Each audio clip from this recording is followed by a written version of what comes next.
much about World War II until I had met my uncle, who flew in B-17s over Germany. And he took me through a story when I was about your age that I will never forget, and I believe that you're going to hear some stories just like that today. This is a once-in-a-lifetime event. These gentlemen are here, and I know that you'll give them all the respect that they're due. What I'd like to do is ask everyone to stand, and let's do the Pledge of Allegiance. Shall we begin?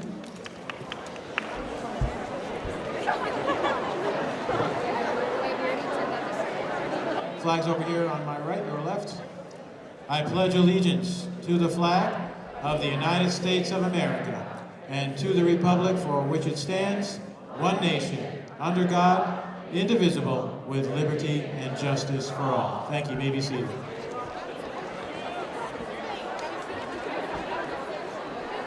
Ladies and gentlemen, I'd like you to give a big round of applause to Mr. Robichaud. He's organizing the entire thing.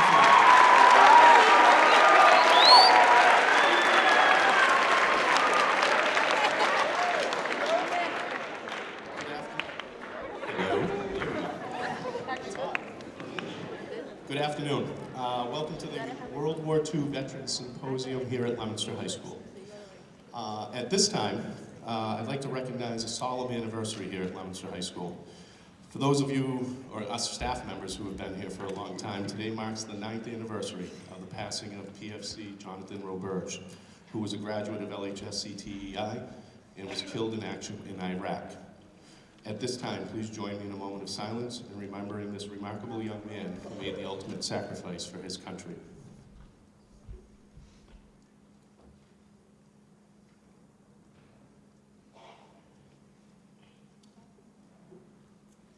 Thank you. The Social Studies Department is hopeful that you will enjoy this unique experience and will comport yourself in a manner that is appropriate to the event and its participants. These gentlemen assembled before you are, in the words of Tom Brokaw, members of the greatest generation. Raised during the depths of the Great Depression, they came of age and fought valiantly in the many theaters of World War II.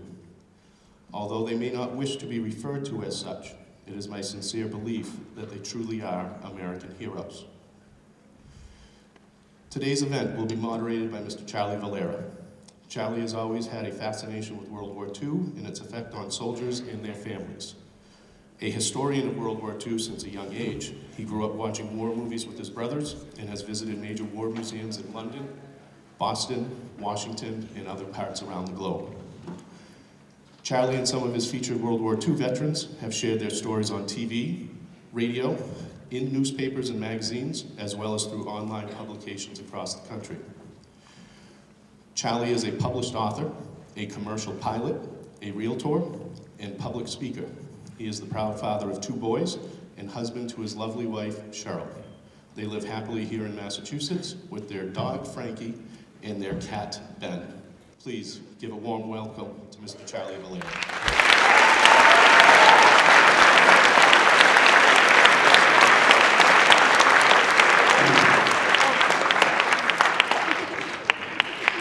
Test. Hi. Now, we're going to hope that all this gadgetry works like it's supposed to.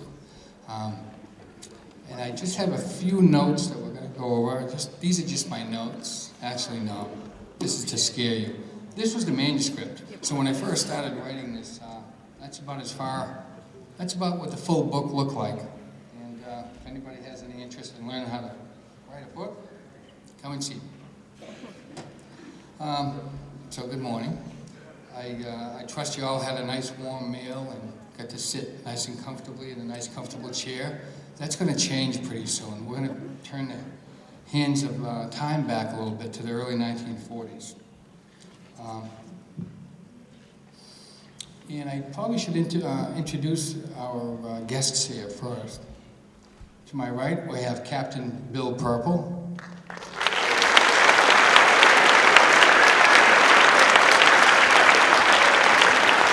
Followed by Santo De Salvo.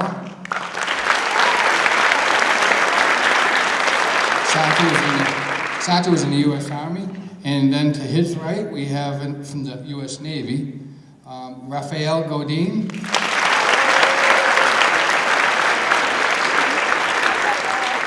Way down on the other side, U.S. Marine Al Pernard.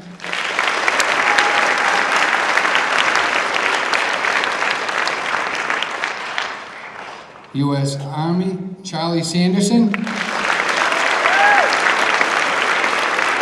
And also with the U.S. Navy is Fred Cuddy.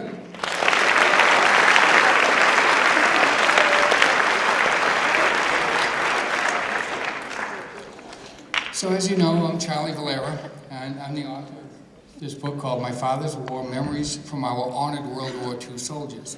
I really wanted it to be just named Memories from Our Honored World War II Soldiers, because that's really what it's about. There's no stories in there about my own father. Now to see, it worked. I'm also a pilot, as you heard. That's my current airplane.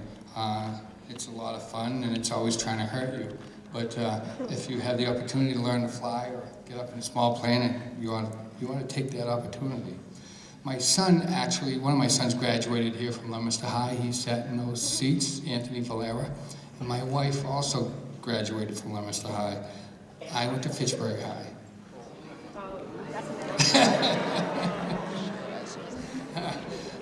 So together, we are going to go on quite a journey today. Like I said, we're going to turn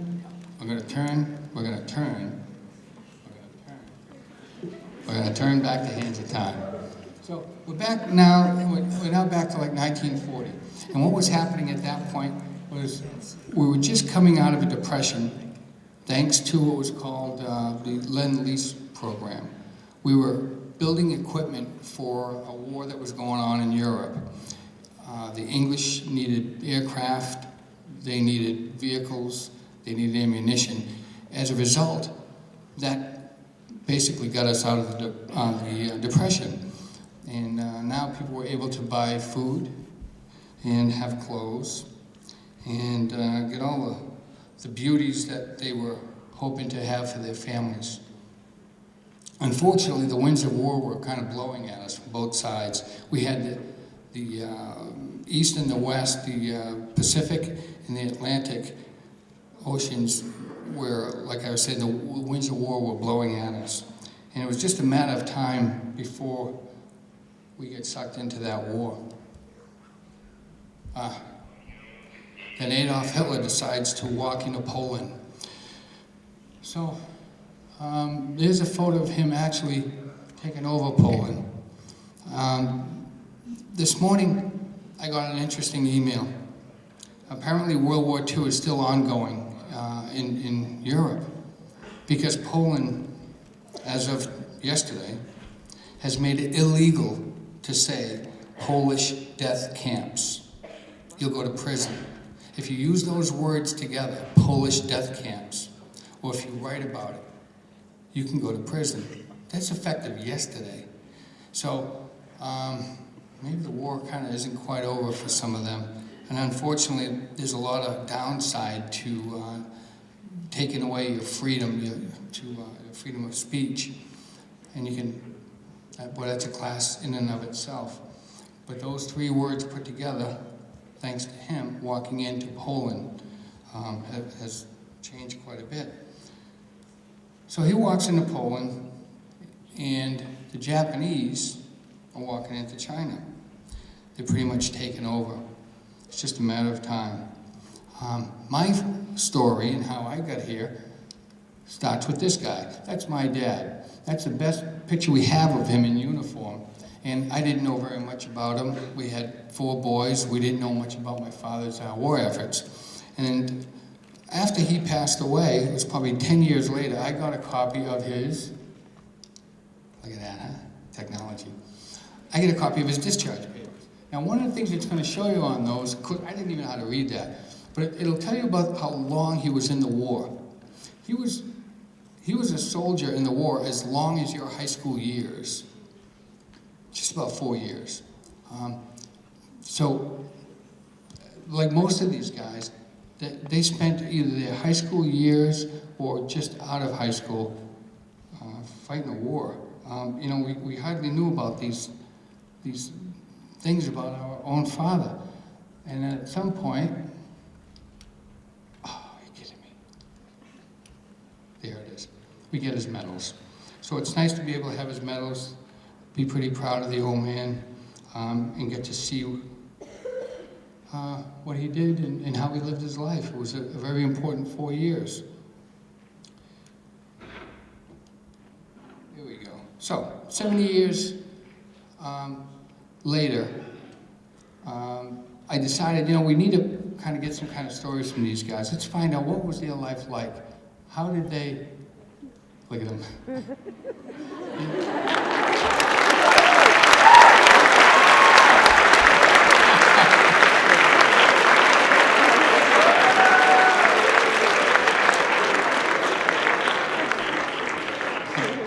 Bill just said he can't reach his, but he's up there. He's the first one, top left. That's this guy. You get to see that.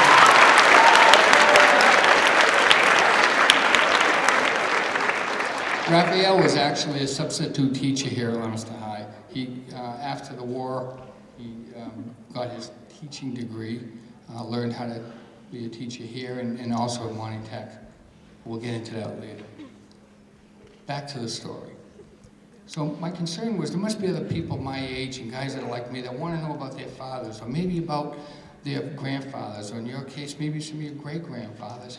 Ever wonder about what their lives were like? Well, I know I did. I wanted to know, how did they do this? How did they get by? Did they really march behind tanks, sleep in the snow? So I was fortunate enough to sit with these guys after a good 3 years of interviewing dozens and dozens of veterans, but I wanted to make sure that the readers, we were able to get a good broad brush picture of what it was like. So what we have here today is soldiers, sailors, and airmen from 4 branches in both theaters of war. Navy, Air Force, Marines, and Army, and again from both theaters. And I think that was kind of important to get that overview. Freedom wasn't that easy. It wasn't something that just happened. We almost lost our freedom. It was pretty close.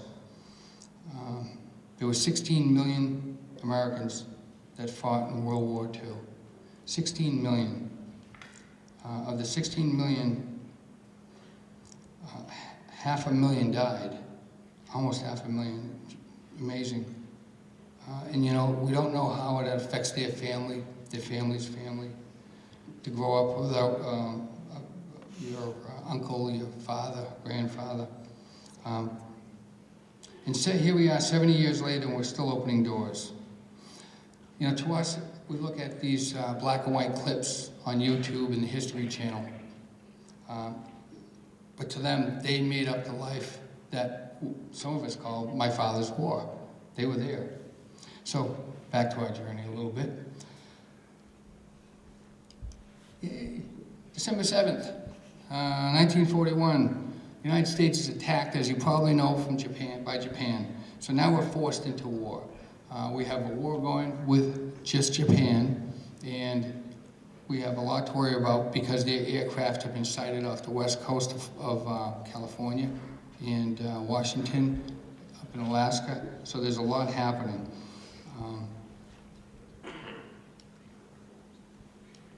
And I'm going to kill you for this. One of his sick jokes. So, now we're into the war. Everybody is needed. People are lining up by the thousands, hundreds of thousands, to join the military. Unprecedented. I can't imagine that happening today, but it was an entire country that needed to get behind these guys and get behind the country. Otherwise, your very freedom was absolutely going to be lost. And they needed everybody. We're all partners. If you look at the column on the right, 1942, that was just what they needed for supplies just in that 1 year. How are they going to get all that? We'll get to that in a minute too. Kind of scary, but that's the way it was. You had the Japanese coming from the west coast, Nazi Germany coming in from the east. Germany had U-boats all up and down the east coast, and we had blackouts.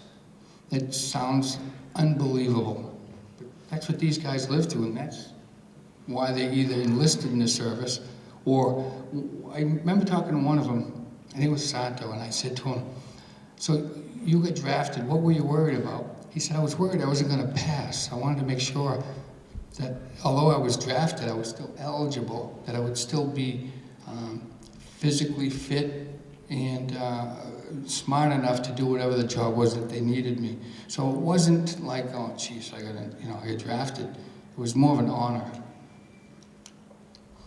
Now, 4 days after Japan attacks us, at that meeting right there, Hitler decides to declare war in the United States. So now we have 2 wars going. No longer do we just have one. Hitler walks into France. So first he went into Poland, now he goes into France, and at this point, he's taken over most of Europe. He's got his sights set on us. He actually warns Americans. Can you imagine something like that being in today's paper? Without the efforts of some of the guys sitting up here, I'm not so sure that this would have worked out the way we wanted it to. Women had a different role in the workplace back then. They weren't going to work. They were staying home and taking care of the house. Now all of a sudden, we needed some help. And they had a few options. They had, as you can see, join the Women's Army Corps or deliver aircraft, go to work. Rosie the Riveter, you probably all have, hopefully you've heard of Rosie the Riveter. But there was a poster where it encouraged women to go to work in the factories, or stay home. If you stayed home, this is what you had to do. You had to ration food. There were no supermarkets. All there was small markets. Everything needed to be rationed because we needed to feed the troops. And these guys, I'll tell you, it wasn't so much about the food, or the taste, I should say. It was more about nutrition. So they've all kind of joked to me at one point or another and said how horrible their food was. Maybe they'll give us a little insight on that in a few minutes. A victory garden. You had to learn how to plant your own garden. Probably your fathers, grandfathers, great-grandfathers all had gardens somewhere in their yards. That's probably where it came from. If you wanted any kind of vegetables, you had to have a garden. You had to do it yourself because the food was not available. These were the times that these guys grew up in. This was, when they were your age, this was their lives. And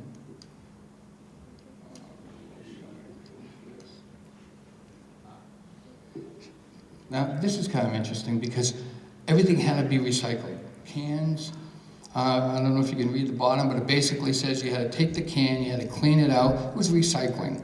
Only they recycled to make ammunition. And there was drives. They had all kinds of scrap drives where actually at one point they would, some of the Boy Scouts and youth organizations would get together and they would have like a big bust of Hitler and you could throw metal at it. That's how they collected the metal. And got everybody involved a little bit in the war effort because it was truly a community. It was a community effort. It was a nationwide effort. So I'm just trying to give you a little bit of a background. This one's a little spooky. Someone talked. You weren't allowed to talk to one another about maybe where your family members were going. Everything was pretty secretive. These guys weren't even told where they were headed until they were almost there. You had someone like Bill Purple, who was a captain of a B-17, but he didn't know where he was going until that day when they pulled him in and they would say, okay, now you guys are up, it's 3 in the morning, here's where you're headed to today. So everything had to have been very secretive because you just didn't know who was listening and whether or not the person that you were talking to was an American soldier or was a Nazi, German soldier. As I mentioned earlier, we had 2 wars going on. This is Japan, and you can see the red. All that red area is what the Japanese had, let's see if I can, I don't think it's gonna work. You can see the red area, and if you look up at the top left side, you'll be able to see where Japan was. That's only Japan. But because the Japanese had walked in and taken over, look at this, huh? Boy, I see something. Thank you. I just wanted to move over here to see a little better, not fall off there. Don't push. You don't know, man. You can see where all the little bombs were going off. Those were battles, and some of these guys were at those particular battles. You can see how close Pearl Harbor is on the right-hand side. That's only 3,000 miles from our shore.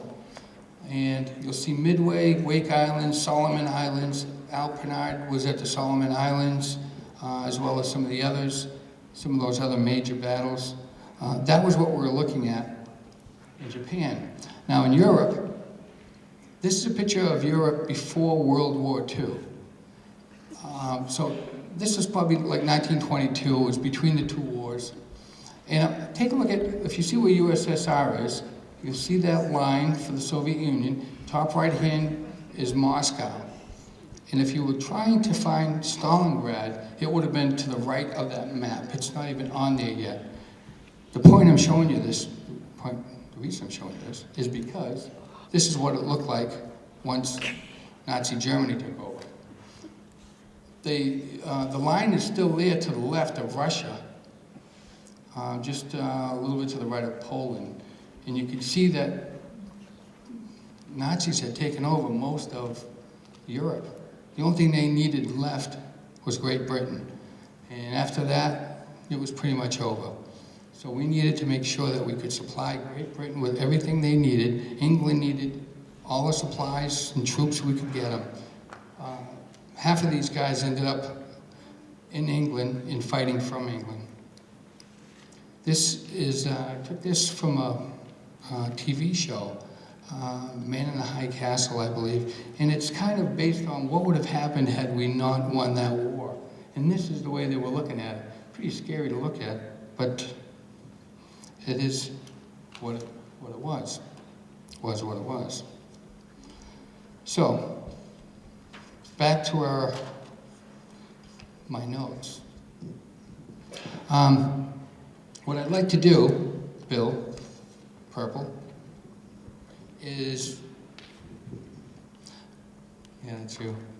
I'm gonna make sure this, okay, so we have Bill, we already met Al.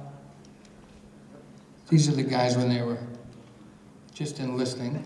We went through them, oops. So Bill, I'm gonna talk to you guys a little bit about Bill Purple. Bill enlisted in the United States Army Air Force 6 months after he graduated from high school. That's when Pearl Harbor was attacked. And was determined he'd become a pilot and went through rigorous and intense flight training. Can you tell him reading this? About 40% of the flight trainees didn't make it through. They were either killed learning or just didn't cut it. Bill ended up a lead pilot of a B-17 bomber over Germany to help end the war. Bill's B-17 four-engine bomber flew as high as 25 to 30,000 feet. Bill, let's talk about that aircraft a little bit. You have a mic here. Tell us about the size of it. How big was that plane? How many people did it hold? Is the voice okay? Yeah. Okay, well, Charlie, what you're saying there is the B-17 bomber was made by our country to the tune of 12,753 of them. That's an exact number published by the military. It is 100 feet for the wing spread, and by what they put together, all that, it weighs 35,000 pounds empty. It weighs 60+ thousand pounds with bombs on it. It uses, on an 8-hour mission, closer to 2,900 gallons of gasoline. The raid, I'll come to it probably a little later on. We had a raid by the 8th Air Force, and we used 2.9 million gallons of gas one day. My first exposure to this particular aircraft was after I graduated from flight school in March of 1944 in Stuttgart, Arkansas, transferred to Sebring, Florida, and to be trained for 2 months on how to fly this aircraft. Well, if you saw the smaller aircraft they showed you on that screen momentarily, this is something that a young man, I'm going to have to say I was young because I think I was 19, I looked at the airport in Sebring and I said, my God, and I looked up, and that's huge. Well, today's different, you don't compare. We're not comparing anything today, we're comparing what transpired in the years 42 to 45. Well, anyway, the transportation of time on that, spent 2 months learning how to fly that from the single. In my case, exposure was to the twin-engine aircraft, and then be transferred to an overseas unit for training, which was Gulfport, Mississippi. And it was the greatest airplane in the world. I crashed 4 of them, and I didn't have to pay a single one of them. So that worked out fine. And so, Charlie, that's a little bit about that. Yes.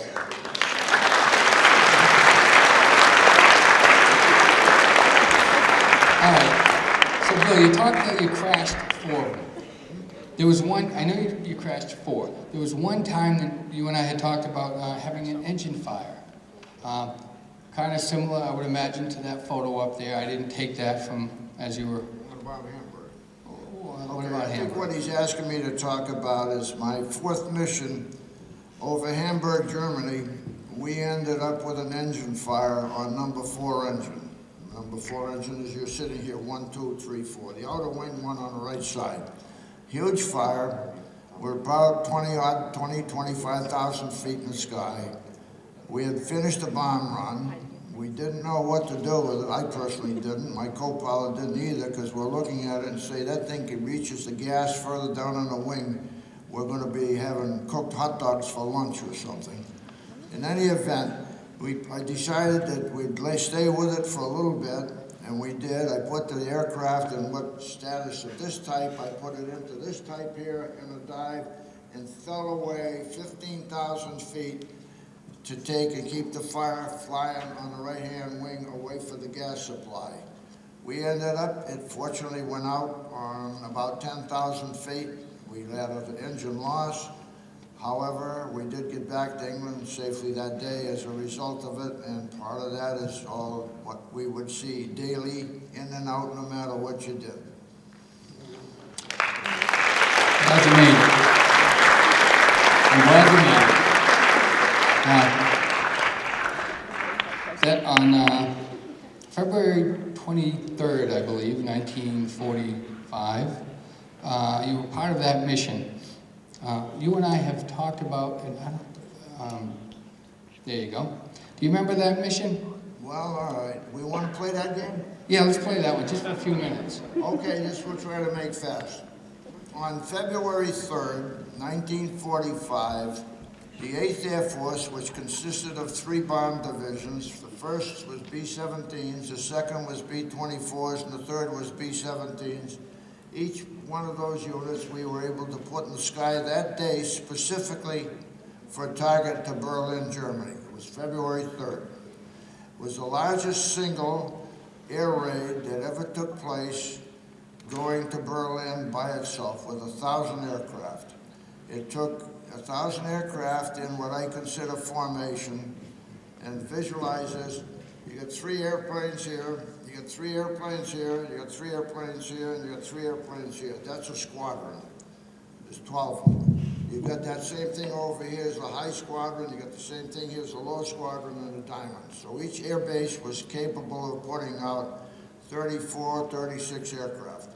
Anyway, the raid took place, and the bomber column in that particular unit was over 170 miles long, like a train. 30, 36, 36, 36. Oh, you will in a second. Oh, yes, sir. Okay. So in any event, we dropped bombs every 30 seconds on Berlin for 45 minutes. And some of my friends over there have seen us go over the target. They're starting to go to the target in front of one comment that it kept going on and on and on, and he thought that we were flying a circle over France someplace. And actually, the formation put us into perspective, and we did the particular raid. So that was, and still is, largest single four-engine bomber raid that was involved in World War II. My colonel led the squadron, led the 8th Air Force, and his navigator was a very good friend of mine, so I was number 13 over the aircraft with mine. So give you the visibility, you did visualize it. Here's 36 airplanes, and here's 36 airplanes, and here's 36 and 36. So now, to show you that what 1,000 airplanes look like in train going to that target, Charlie, I guess you're going to get through there. Get a couple of kids here. We're going to open this up. Yeah, okay. This is what 1,000 planes look like if you live in Berlin.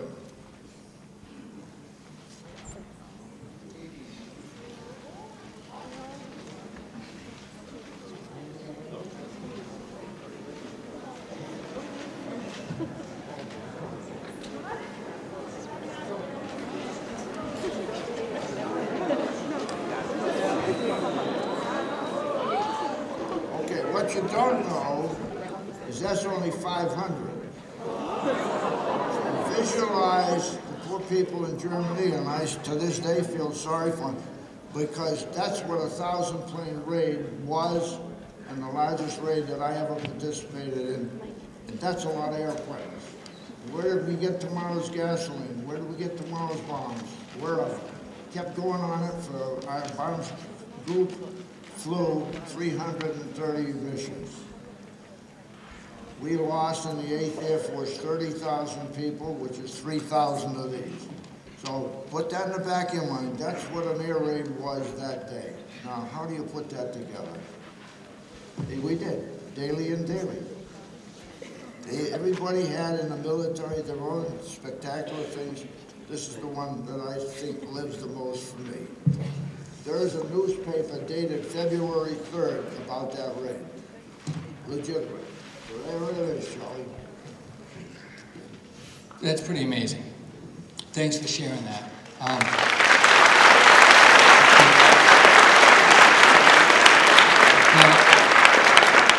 I know you mentioned how much fuel your aircraft used, but how much fuel did they use for that one raid? Did you get into that? Did I miss that? How much fuel did all the aircraft need for that one raid? 2.9 million. 2.9 million gallons.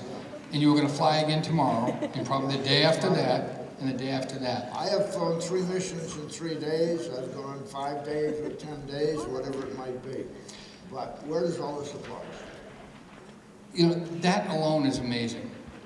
And I know when you and I first got together, one of the things I said to you was, it reminded me of trying to teach all the fish to swim in all one direction on one day in one particular hour. The magnitude of getting this to work, and just that one squadron is amazing.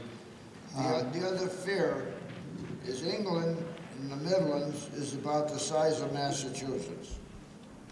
And my next air base, we were at Kimball, and the next one was over in Stockbridge and different ones, 5 miles away. Well, think where you are. Fitchburg's got an airport. There's an airport in Devon's all around. And you've got this 1,000 planes in that area in the sky, filling the sky in Massachusetts. As you say, Charlie, spectacular. Yeah, and it just, some of the guys, they're not here. I know, like Fern was saying, he remembers looking up and the sky just got so dark. All of a sudden, he looked up and it was dark. And it was you guys heading over, just blackening out the sun. It was just such an amazing display of force. One short thing and I'll shut off. Other sad thing is, not sad, scary thing is you're flying, everybody looks up at the sky today or whatnot, and they see a jet up there with a vapor trail. Every airplane put out a vapor trail sometime for miles. So if you're flying in a vapor trail. You have to keep going up or down because you can't fly through a vapor trail. The sky is loaded. History, never see it again. Right. And there's 1,000 planes. The guy at the end is avoiding all this vapor trail. Of course, he'll just ice right up anyhow. Bill? Captain Purple. He was awarded the Distinguished Flying Cross as a result of 4 exceptionally dangerous flights put together. Thank you very much.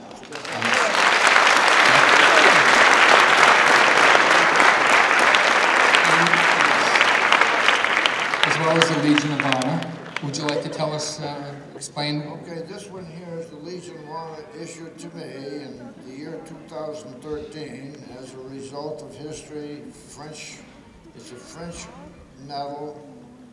It's the highest award medal that they serve in France, and it results of the support that I gave France during the Battle of the Bulge and other things with my group and whatnot.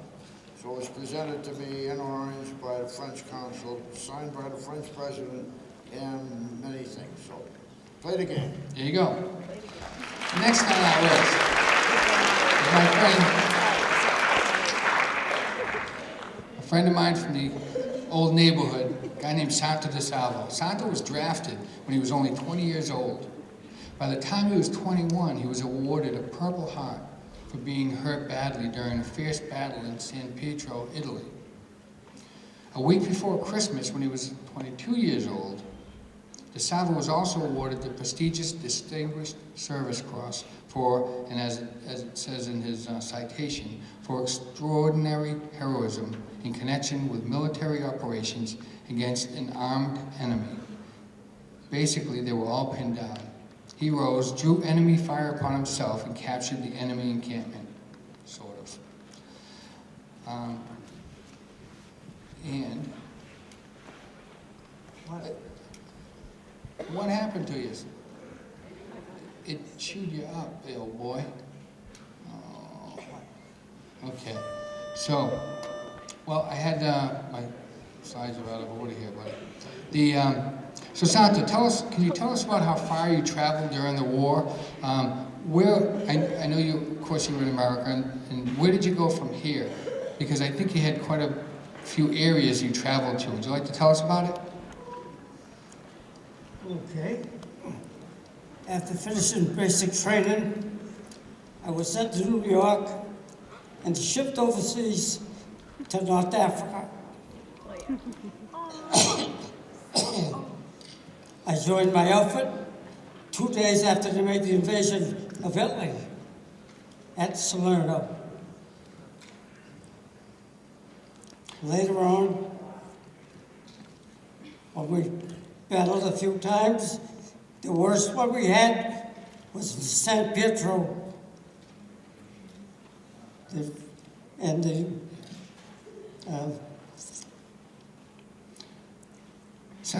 Santo, but the distances, I'm trying not to get into the too difficult of the battles. Well, we had 3 battles going there at the same time.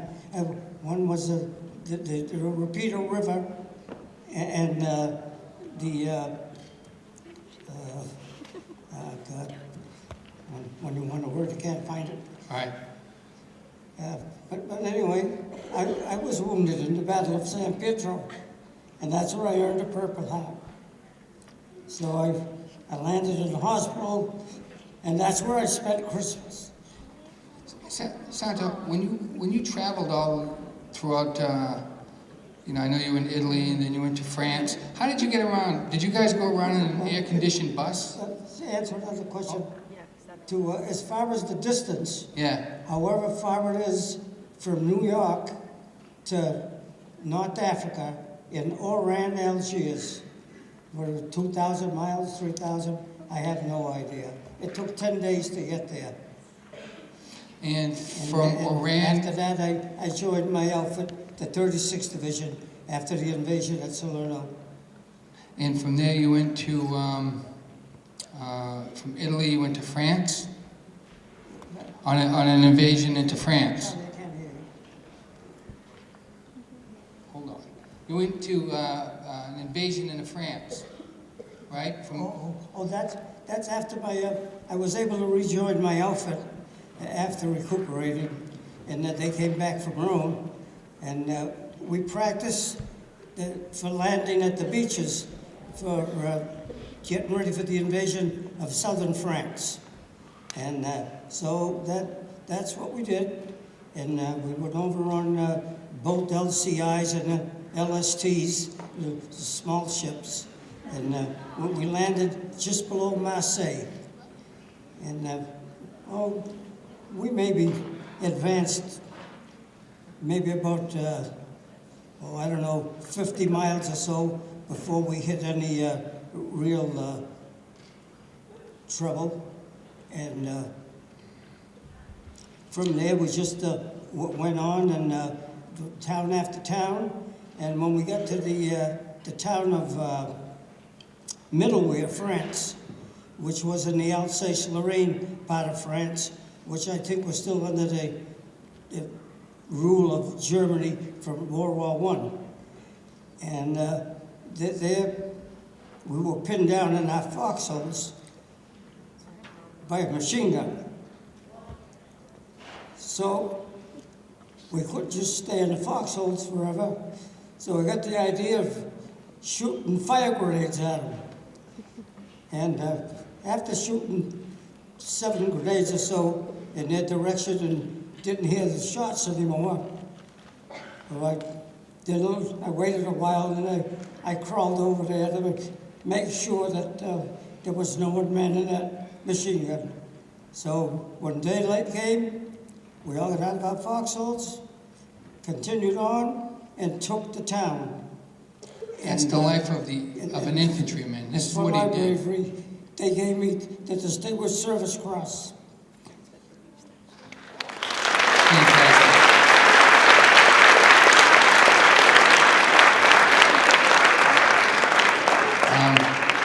And so, and of course, going into France was like a D-Day invasion for you, wasn't it? You had to get into the trucks. Oh. They opened up. That must have been, was that nice and comfortable? How was the ride? The ride, well, it was a small ship. It wasn't bad. The water wasn't rough, when we got there. And so we landed good. And like I said, we went quite a way inland before we hit any opposition because they were doing most of their fighting up around Normandy. So they didn't have too many troops down that way, which later they did send some down there, We did have a lot of tough battles, but when I got to Middleware, that was another tough one, something like San Pietro. And, but we finally took the town after I got rid of that machine gun. One of the things that it sounds kind of odd, that I always wondered about, and I know you've answered, was you did a lot of marching. What about your boots and your socks? Did you ever get clean socks, dry socks? No, I know you did, Bill, because, but what was that? I mean, those are the basic things in life. We don't even think about it. We just grab the socks. We got food, all right, if that's what you could call it. But, so you had seed rations. You had sea rations? Yeah. What was in them? Oh, hash, and I don't know, the one had beans in it, and there was a couple of others. There was only one that I liked, so I traded mine off to the other guys for their hard biscuits and their sugar cubes and their little packets of coffee. So I just filled my canteen with water, threw in the soluble coffee, a couple of birds, crushed those hard biscuits that I got from them, and that was my meal. Delicious. Kind of like you guys had, right, parent lunchtime? Yep. Go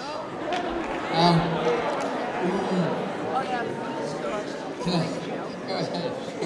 You got a comment? Comment to that, we got up in the morning and had whatever we had at the mess hall, and it was dried eggs, powdered or something, the worst in the world. And then we didn't eat again until we came back, if we came back. And that could be 12 hours later. Yeah, 12 hours without it. Let me say something about the powdered eggs. We had a cook and a baker in our company, and he made those powdered eggs. They were probably from World War I, but he was a good cook.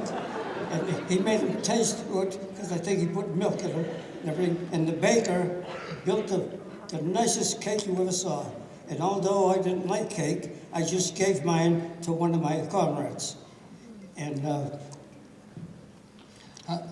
but he wasn't with us too long. On seniority, they sent them both home, and we got 2 others who didn't know too much about cooking, I guess.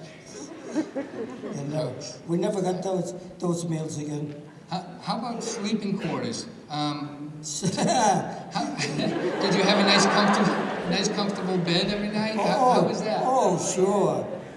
What was it like being in infantry? Where did you sleep? It was on the ground in a pup tent, and we had to dig a trench around the tent, so when it rained, the water would just run around and out instead of coming in on you. And but a lot of times we just slept on the ground. And like one night, we got to a certain place, and it was getting dark, so we stopped, and we were going to rest there for the night. So we all had a sleeping bag and those heavy army coats that they gave us to cover with. And so we all crawled into our sleeping bags and woke up the next morning with 3 inches of snow on us. Oh, that's And as far as socks go, once in a blue moon, and the only time we ever got them is if we pulled back from the line and were able to get into our barracks bags. Then we got dry socks. Other than that, you stayed in wet feet for months. For months. You talked about pulling back from the line. You mean the front line? How long were you on the front line? Well, the division as a whole was on the front line, part of the division, longer than any other division. 210 days. The division was on the front line. That's And amazing. matter of fact, the division got commended for that by General Eisenhower. Wow. Thank you very much for your service. We all appreciate your service.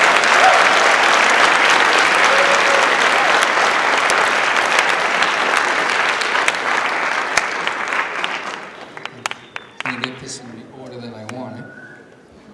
Well, I'm going to jump over to Al Pernard. Al is sitting over there. This picture is on the cover of the book.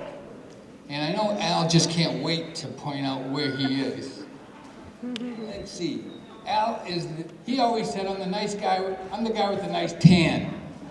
That's Al. That's Al as a kid. So Al was a Marine in the South Pacific. A little bit different. He was 16 years old and he had to quit school in search for work to help support his 6 siblings, which was not uncommon in those days. Again, this was just after the Depression. On his 17th birthday, he enlisted in the United States Marines, and Marine training was tough. Basic training was more like brutal training. He had his training in bayonets, close quarter drills, and of course the famous Marine rifle training, because they all had their rifles. Pernard was sent to the South Pacific to battle the Japanese, and he originally was a mechanic, repairing and replacing aircraft engines. He then decided to apply for gunner's training and soon found himself on the Dauntless dive bomber. Now as a gunner, radio man, and navigator, they'd search for targets of opportunity. And that was his plan of choice. Hey Al, so tell me a little bit about the Solomon Islands, where you stayed, what it was like. Maybe you might want to get a little closer to that mic and don't fall off the stage.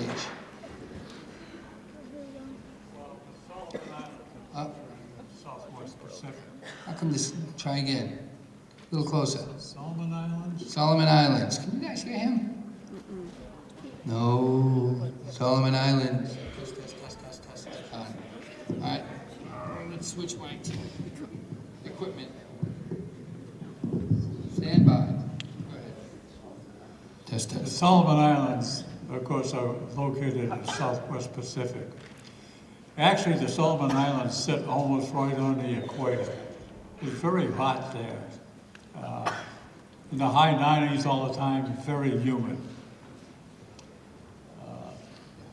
What else did you want to ask me? What I wanted to know was, again, you already answered where you spent your time. What was it like flying in one of these? Give me an example of when you went searching for a target of opportunity.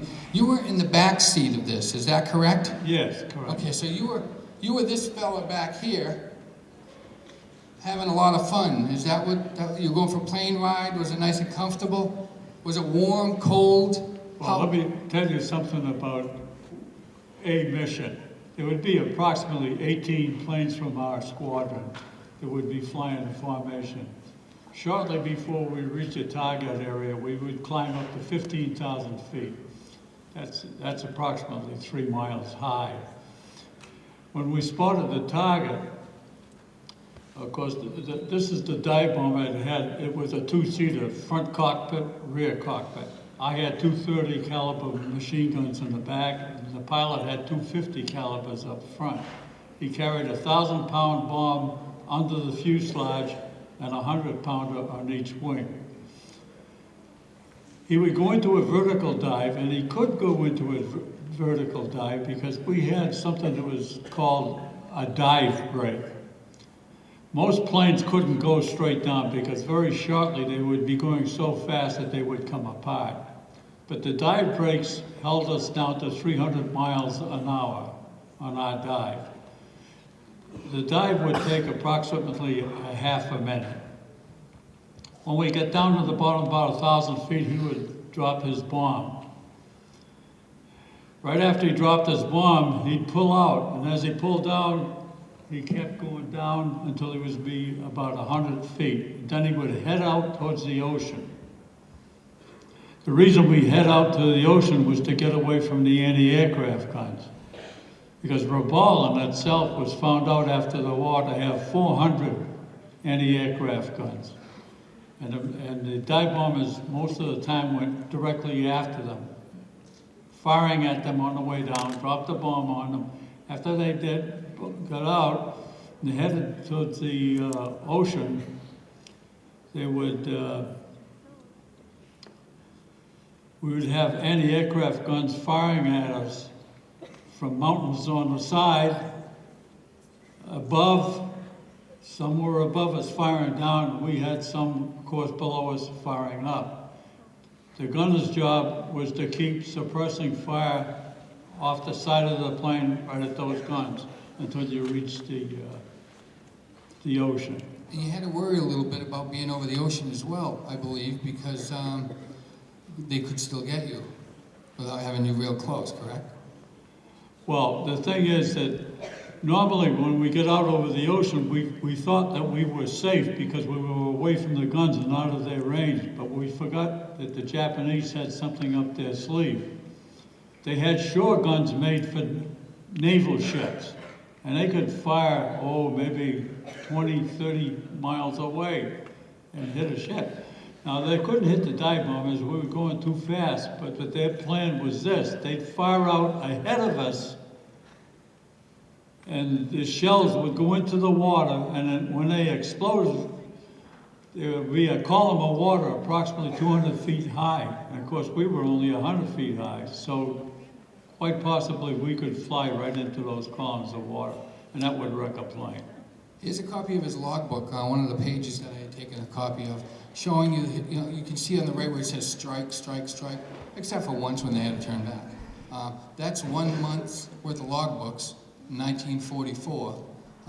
Just to kind of give you a little idea, it was a pretty regular occurrence. It's not like you flew once every week or two.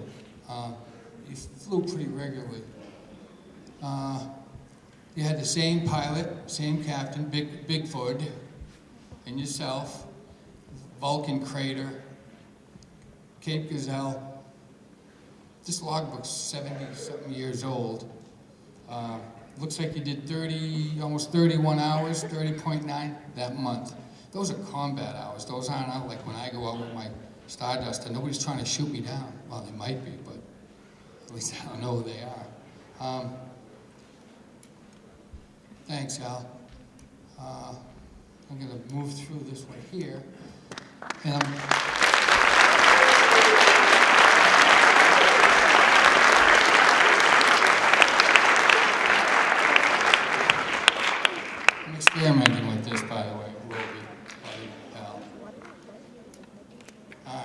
Charlie Sanderson. That is Charlie Sanderson. I'll give you an introduction to him, and we'll hear what Charlie has to say. Test, test. Charlie went to Leominster High School, but he didn't graduate. He was drafted into the Army at 18 years old. And Sanderson was in the U.S. 1st Army, 552nd Field Artillery Battalion, 88th Infantry Division, AAA Automatic Weapons Battalion. There's a heck of a mouthful.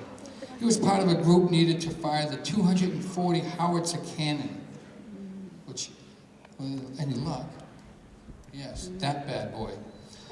That's what he did. The bullet was 365 pounds and it could lob 20 miles to hit its target. And he'll give us some details of what it was like. But he was also on an LST, and he'll talk about that, into Omaha Beach in Normandy, France, about a week after the initial invasion. At that point, the Allies were only a couple of miles inland, and the battle was pretty fierce. Charlie, tell me about that howitzer. First of all, how loud was that cannon? That thing is huge. First off, can you hear me? Yeah, go ahead. I'm deaf. I can't hear anything. I lost my hearing from that cannon. I used to stand on the cannon and elevate the tube. And when the gun fired, I had to measure the recoil. So I couldn't block my ears. And the government didn't give me anything to put in my ears at that time, so I just went deaf from it eventually. But the gun would shoot 20 miles, 365-pound projectile. We could have 3 rounds in the air at one time, so that's pretty fast firing. We fired mostly on pillboxes. Pillboxes, the Germans built into side hill and built them out of 6-foot thick concrete, and there wasn't much that could penetrate them except the air-cooled blockbusters if they could make a good hit. But our artillery was a little more accurate, so we could hit them more frequently, and we'd lay that concrete open 6 foot thick, and it would be just blocks of concrete. Some of the funny things that happened, like one time we were in a firing position and there was half a dozen sheep out in front of the gun, maybe 75 yards away, and we're firing in the same direction that the sheep are, and after we fired, on the ground about 50 feet in front of the gun, there was a pile of wool. Well, when the gun fires, it comes back, the concussion comes back, and it picks up, pulls the wool off the sheep and pile it on the ground. That was kind of funny. Too bad you couldn't have used it. Just to give you an idea what it was like, 250 yards away from our gun, if there's any buildings, the windows would all blow out of the buildings. The shingles would come off the roof. How about, again, you know, did you get any sleep? Did you get to sleep with that thing going off? What was that like? Yeah, well, we'd make shifts because instead of everybody, this we agreed upon between us, instead of everybody going to a fire mission and getting up at all hours of the night for a fire mission, we decided to split it in half so that we could get a night's sleep. So try sleeping 50 yards away from the gun, and the other half of the crew is firing the gun. It's pretty difficult. You don't sleep too much. And how about food? Did you get to eat well? Was there good we food? had K-rations.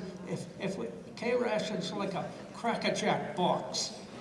They would give you 3 cigarettes, 3 little flat crackers, a little round can, like a can of salmon, the size of a can of salmon,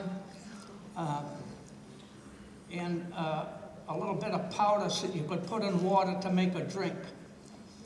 if you were fortunate enough to be in an area where things were slowed down, you didn't have to fire too often, we might be able to get C rations, which came in a can. Those cans of C rations, they'd put them in hot water to get it hot so you'd have a hot meal. So we ate good. What about the, That's a transport wagon. That's just the tube of the gun on the transport wagon. And the trails of the gun would be on another transport wagon. It would take about 4 hours to dig that gun into position because the trails of the gun had spades on the sides that kept the gun from moving on the ground, and had to have a recoil pit, and then they had to fill 1,000 sandbags or 1,000 dirt bags around the gun to protect the gun. So it'd take us about a half a day to set in a position. So instead of sitting there when you're firing, and I'm stating that wrong, we have to stay in that position as long as we can reach back, and always figuring that the Germans are retreating. So as the Germans go back, when we move right up to the front lines. That gives us further penetration, further back. So a lot of times we're right up there with Pac 75s, big gun like that. And I remember one time I was laying out a position on the ground. I was a truck driver, so I would carry the equipment to lay the gun out in position. It's a big tarpaulin with eyelets in it, and you lay it on the ground, and you get in the right direction, and you put pegs in the ground, pick up the tarpaulin, and now when the rest of the crew come in, it's all marked out where to dig. One time we were laying this thing out in position, and some tanks came up the road, and some GIs walking along beside it with their BARs, and they said, "What the hell are you doing here?" Well, we're setting up a gun position. He said, "We haven't even taken this area yet." So they were in the, what's that area called? What's that? What's that area called that you happen to be in? I'm sorry. What do they call that place where you were? What? It's called no man's land. Area? They were not supposed to be there. It wasn't occupied yet. I don't know. They went past the front line. I don't know what area we were in, but we were in 5 major battles. We were in the Battle of St. Lo, the crossing of the Rhine River, the Ardennes Forest. There's something that was interesting. The Ardennes Forest is one of the biggest battles that was over there. Known as Battle of the The Bulge. trees in the whole forest looked like a tornado had come through. The Germans used everything they had to fight us with, including horse-drawn artillery. As you drove down the road, you see the dead horses with the guns hooked onto the guns because they got strafed with aircraft. And so that was a great battle. And then the Battle of the Bulge, we were set in gun position, and the Germans spearheaded around us in the Battle of the Bulge. And thanks for Patton, old blood and guts, he came around with his tanks, Yep. and he freed us. We were lucky, we were fortunate. Thanks, Charlie. Thank you very much.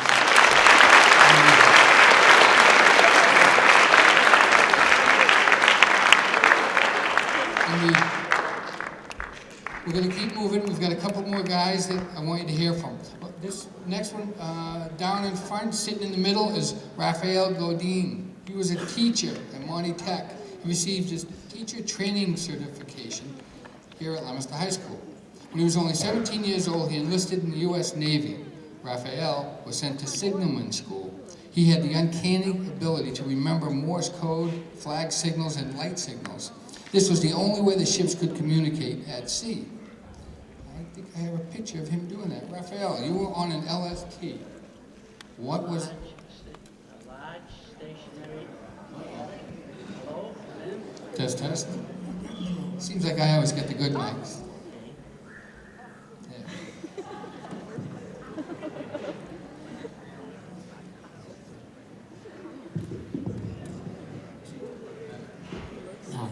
Okay, I was on an LST, which in the Navy we call it a large stationary target.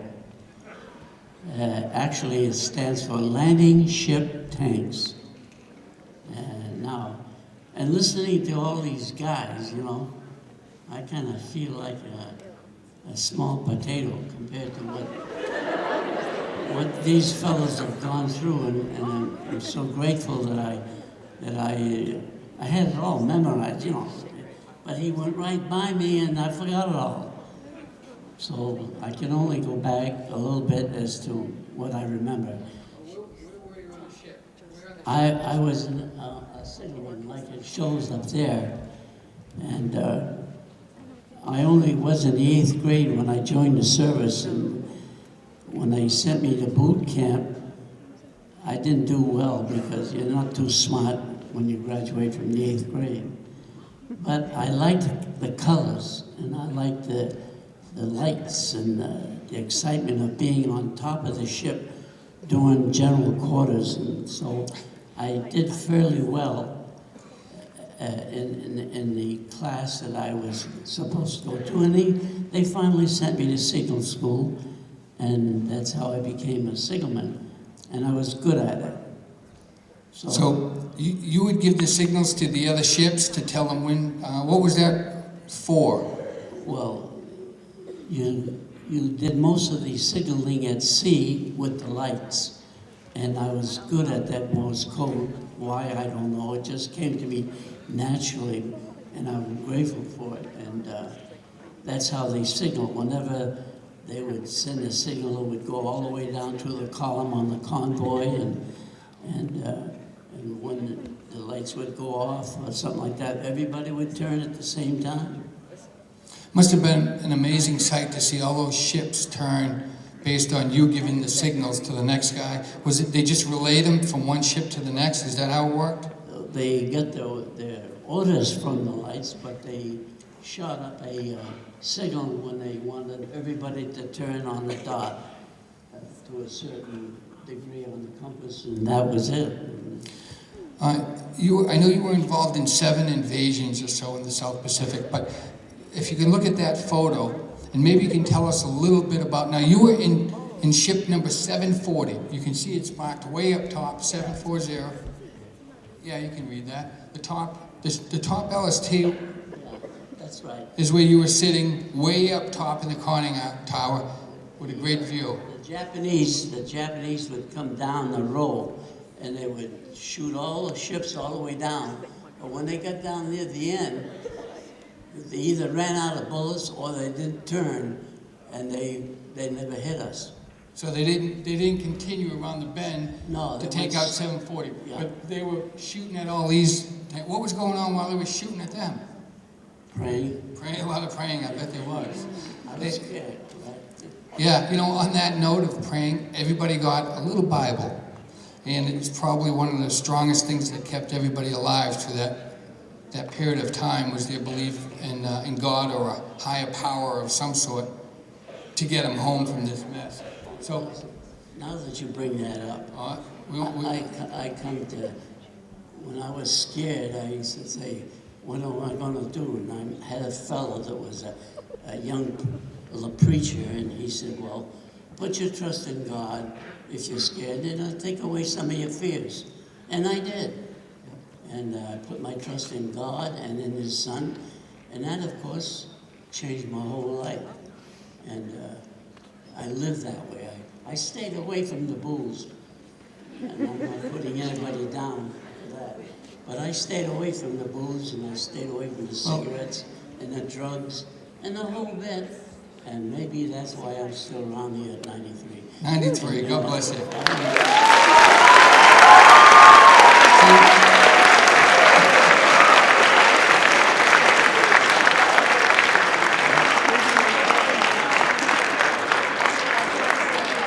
I want to say this, I appreciate all these guys. They got so much more to offer than my little. No, but that, And you know, you especially. these guys are something. Humble, they invented the word. You know, great job. Without everybody's participation, without this big, enormous wheel turning, there's no way we could have pulled this off. And the more research I do, the more I'm amazed that we won this war the way we did. Because it was just incredible. There was so much that needed to get done. And that without everybody's 100% participation in this, it wouldn't have happened. You wouldn't be sitting here. You wouldn't be able to go to the store without somebody stopping you to ask you for your papers. Who are you? Where are you going? And that's what was going on in other parts of the world. We just didn't have to deal with it here. We're pretty lucky. And now I'd like to introduce once again Fred Cuddy. Fred is on the end down there. Yeah. Fred enlisted right after Pearl Harbor attack in December 1941. He was aboard the USS North Carolina. That is the most highly decorated, look at that thing, the most highly decorated U.S. battleship of World War II. He took pride in telling me that they caused trouble everywhere they went, and they did. The Pacific waters were dangerous, and the Japanese finally got their revenge on Cuddy's ship. Fred, what was it like living on that thing? Pull that mic up a little bit, I'll help you with it. But I don't want to fall. Kurt, when you first go aboard a ship until you get assigned to a division, you probably spend the first 6 or 8 weeks sleeping in a hammock, which is all well and good, except the hammocks are in the mess hall, which means that you have to be out of bed by 5 o'clock in the morning so they can start getting ready for breakfast. And everybody else is sleeping until 7. But be that as it may. Everything was good with us until the Japanese decided to put a torpedo outside. And as any one of you sitting out there, you have a brand new car and somebody drives into the side. That's going to make you very sad and very mad. That's a picture of your ship. Yes. And that's the hole that it put in it. Now, if you can see the little guy standing down over here, you can kind of see the magnitude of this. That was quite, I think it was 18 feet by 36 feet, something to that effect. That's about right. Yeah. And tell me about that hit. What was that like? Well, at that time we had one man blown over the side, which we never recovered. And there were 6 other men in the lower compartments who never made it out. And when we broke off with a destroyer to get to an advanced base, they were buried on the beach of one of the islands. And how, did you got it repaired, obviously? Beg pardon? You got the ship repaired? Yes. What happened is when it hit, the bow went down by the side, but by flooding the after compartments, it leveled off the ship, which put us about maybe 3 feet out of the water, but we went off with one destroyer. But we made it back, and after that, I won't say what I want to say, and I won't specific words, but we created a lot of problems out there after that. Yeah. We were in 13 other invasions after that, 13. Where did you go to get that ship repaired? This happened at Guadalcanal, Yeah. and we went back into Pearl Harbor. We got there, the dry dock was open, and we went right in. Within a month and a half, we were back out right back on the battle lines again. We made them pay for what they did to us. Yeah, you guys caused a lot of trouble in that ship. Yeah, but I don't want to really go into.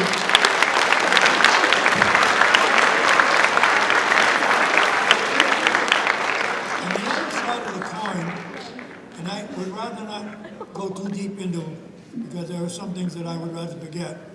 But there's another part of the Navy that when you first go across the equator, I don't know if any of you have ever heard of this, but there's a tradition in the Navy that when you cross the equator, prior to going over, you're a polywog. Polywog. After you've been initiated, you become a shellback. Well, what happens if you're in port, and we were at one of the islands, and you get King Neptune, who is the god of sea, and then you have the royal baby. Now they take the fattest man on the ship, and they take a sheet, sitting with a pair of bathing trunks.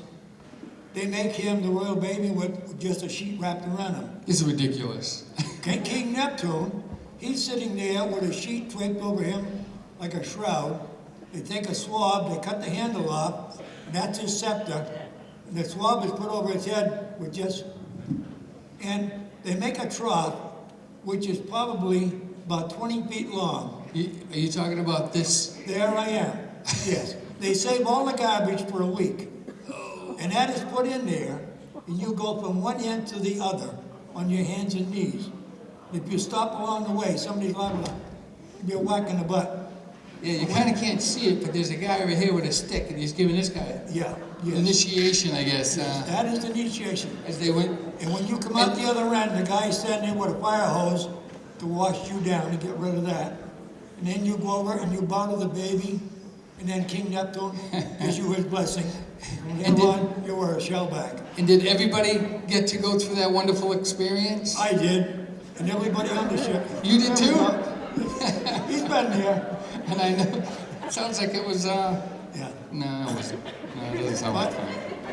Maybe It's an if you're experience. watching. It's something you may want to experience someday, because you'll never do it again in your life. Thank you very much.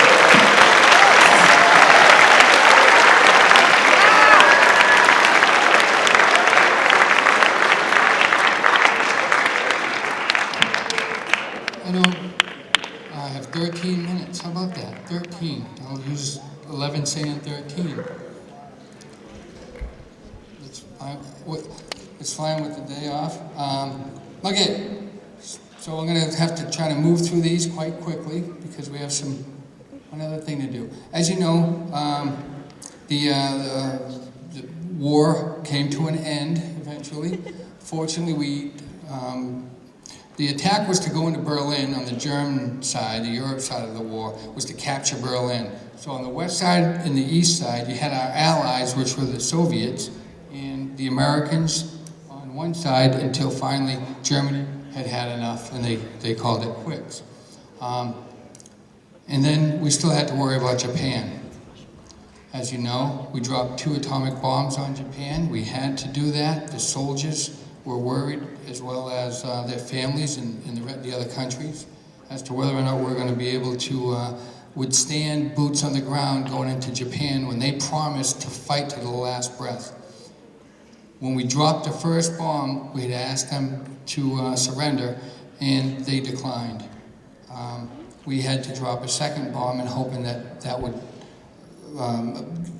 finally give them enough of understanding that we were going to drop more if it was necessary.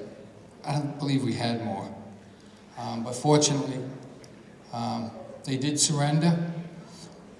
Unlike the German surrendered, when Germany surrendered, it was unconditional.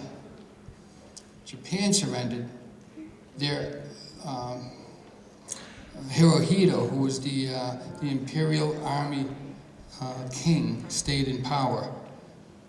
I never could quite understand all that, knowing that we'd never let Hitler stay in power. Needless to say, there was a lot of partying going on. That's Times Square, and there was a lot of happy faces. People were coming home from war, and we had to try to get some kind of rebuilding of the rest of the world to complete. By all said and done, there was about 85 million people that were killed from World War II. And that is just one of the cemeteries that I visited last year in Italy. We lost 457,000, I believe, Americans. So, how do I want to close this? I'm going to close this with I'm going to make you guys an offer. How's that? What I'd like to see happen, I have 6 books up here that the guys and I have all signed. I'll sign them as well. Those are the books. And they're featured in them. What I'd like to do is have you write an essay. I want you to interview somebody. Talk with somebody, your father, grandfather, great-grandfather, great-grandfather's friend, neighbor. Write a small essay, 5 pages. Throw a photo or 2 into it and give it to your teacher. I know you guys want to get home. Your teacher is going to send it to me. We'll review those essays and we'll award 5 of the books to 5 of the students. The other one can stay here to the school. I think that would be a great tribute to the guys that are up here. And I think before we go, I'd like to have a nice big round of applause for these guys that are up here.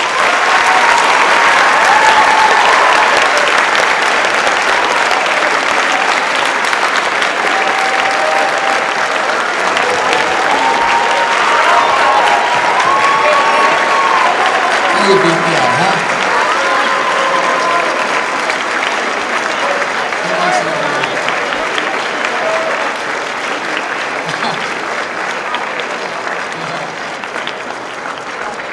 I'd also like to thank Darryl Robichaud, Tim Smith, and Chris Lord for letting us be here. You should all thank them as well.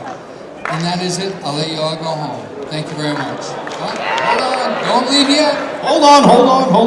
A couple of thank yous from my end. Once again, gentlemen, thank you for sharing your incredible life story with us.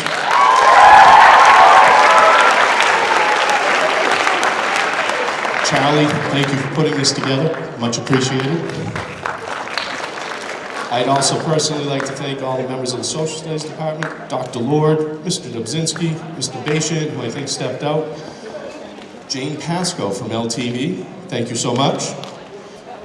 Mr. Smith and his stagecraft and TV production students, with special kudos to Chris George. Nice work, Chris. Chef Sayer and Chef Sweeney down in Appleseed's restaurant. These gentlemen came and had lunch with us before they came up here. And finally, Mrs. Raddick in the main office. Are you all set? I'm all set. You guys are heading back to G Block. Thank you for your time and energy.